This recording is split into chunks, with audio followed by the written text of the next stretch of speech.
So how are you? Do you feel more in control of your experience? You're beginning to feel a little invincible? Aren't you eager to get out there and sort of mix it up? Don't you love knowing that you can be or do or have anything? Don't you like the idea of the cooperative universe? Don't you like the indicators that are letting you know where your vibration is? Does it matter where you're putting your boat in the stream when the stream's moving that way and all the stuff you want's down there? Does it matter? It doesn't, does it? Hi. I read Ask and It Is Given last fall and had a fantastic winter manifesting, and my dad got sick May 10th and died June 4th. And my mom's prognosis now is 2 to 6 weeks. And I found it very challenging this past summer and now to focus on happy thoughts and think about things that make me feel good when me and my brothers and sister and I are inundated with the grief, the anger, the obligations to clean out the estates. They're divorced, so it's 2 different households. And I wanted to hear your input on that. Well, your parents were smart enough to croak back into alignment. It was sort of a last-ditch effort for both of them, but worked just the same. And since you're not going to croak anytime soon, we suggest you find a way to clean it up here. And we're going to give this to you in a way that you can really hear it. We'll give it to you softly and easily.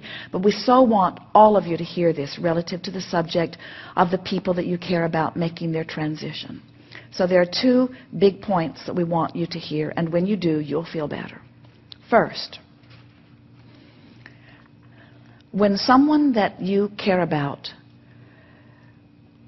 goes away, whether it's a lover leaving or someone moving far away where you don't see them, or somebody having their what you call death transition, and you think you're missing them, you're not missing them. What you're missing is the alignment that you had before you were focused in this way. In other words, grief is not sadness that your father or mother died or are dying. Grief is the missing of who you are. Grief is the feeling of you vibrating over here when you're really vibrating over here. Grief is the feeling of separation.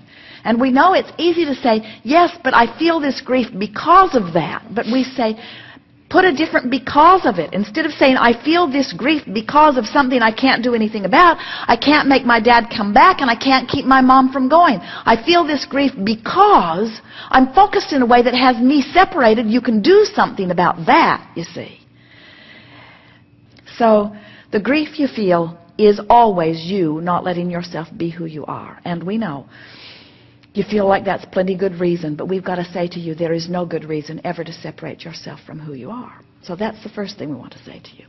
The next thing we want to say is that as you come to understand that you are source energy here in a physical body, and that that which is non-physical is always aware of you, and as you remember that those people that you care about who are now cavorting with the non-physical likes of us have easy access to you, but you don't have easy access to them. In other words, you must be a vibrational match to where they now are. And there is such a tendency to say, I will feel better if I can change the conditions, but since I can't change the conditions, I won't feel good. And what you've got to say instead is, I can't change the conditions, but I do insist on feeling good in spite of the conditions. Which means you have to care more about how you feel than how others around you feel. In other words, there are a lot of people that don't think you should be celebrating your parents' reemergence into pure positive energy. There are a lot of people who don't think that it's a wonderful thing that in one fell swoop they have let go of all resistance and they are now coming full into who all that they have lived has caused them to become. We think that is reason for celebration, not reason for grief, you see. So it's an interesting thing that someone can get themselves into a position where they release altogether and reemerge into non-physical, and then those that are watching could take it so utterly backwards. You've practiced the subject of death in such a negative way that you don't even know what it is. You don't realize that it's the beginning of pure alignment. You don't realize that it's coming into the fullness of who you are. You don't realize that it's getting all of your power back. If you knew how wonderful the death experience is, you wouldn't give it to those buggers you're so mad at. So long you've been equating death with something that is bad. That could kill you. That could kill you, they tell you. Oh, that could kill you. Oh, as if it's a terrible thing to die when there's no such thing as death, and it's not a terrible thing to reemerge into the fullness of who you are. You need a different label for death. You don't want to say, my father died. You want to say, my father released all of his resistance and came into the full alignment of who he is, and now is aware of me, and I have access to him in a closer, fuller way than ever before. Yeah. You hit it right on the nose, because my follow-up question was the idea, I'm not married and I don't have any children, and the idea of being alone, without my parents was a scary thought to me.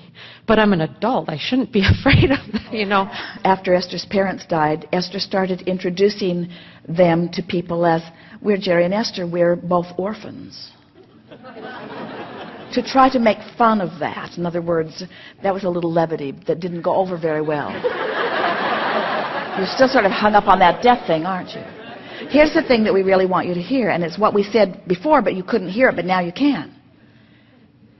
You're not afraid of being alone without your parents. Focusing the way you have has made you alone without your source. In other words, it's the diminishment of your connection with who you are that is this empty feeling, not the loss of your parents. You don't miss your parents, you miss the feeling of connection that often they provided. Ooh, that's big, isn't it?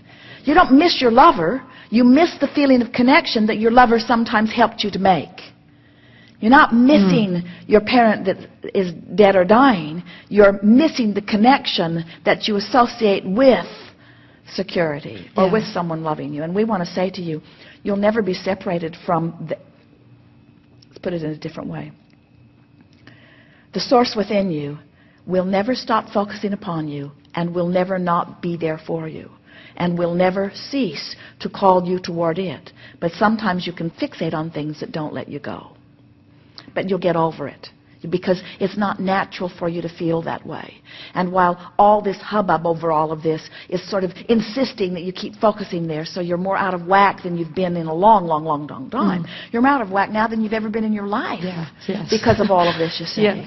But you'll snap back faster because now you know how it all fits together. This won't be difficult to you. Just a little time and a little concentrated effort. You don't even have to apply anything that we've given you here today deliberately. You already know it so naturally. You could just sort of say things like, this too shall pass, and all is really well here, and I don't want either one of them to remain in physical. I don't want Dad to come back, and I don't want Mom to stay. I know that this is the path of least resistance for them. All is well. I know that they're on their way back into pure alignment, and I'm on my way back into pure alignment. The difference is they're going to croak to do it, and I'm going to focus to do it.